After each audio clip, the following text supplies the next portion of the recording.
By far, the most common real-world aggressive act you're going to face are pushes and shoves. A lot of people ignore this because they don't consider it a real attack.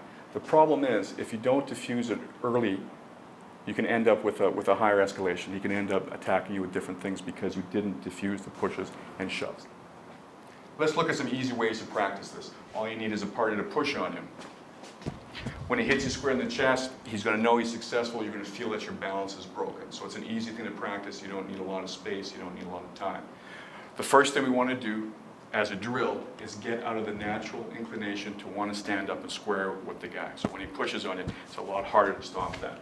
So we want to practice the idea that if I think he's going to start being aggressive, he starts pushing on me, I want to give him a shoulder or turn sideways. It doesn't always have to be that dramatic. As he pushes me, I can just angle a little bit. Okay, so that's the first thing. Then he goes on the other side. Get used to being able to angle. It's nice to get on the outside of the arm.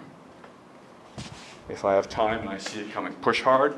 Sometimes it's going to make contact, but it's hard to push you off balance if it's sliding off. So a rotation of the shoulders and a step is all you need. He goes on this side, same thing. So if I'm standing here sideways to the guy, it already makes it more difficult. He's probably less likely to push you just because of the way you're standing. On the shoulders, sometimes I got to go under it, depending how tall he was. It doesn't look particularly realistic with my partner here, but if you got a big tall guy, it's fairly easy to drop your shoulder underneath if he's pushing down like that. Same idea. Then we're going to add the idea of elbow control. Remember, he can't get good force if he can't get that spring load behind there.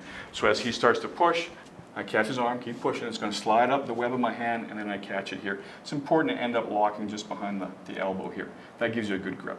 And when he pushes back, your leverage is actually really good here. It's going to take him at least a second or two to figure out that he can't, by force of his arm alone, push his arm back. By then I can get behind him, go to a choke, whatever is appropriate to the force of level force.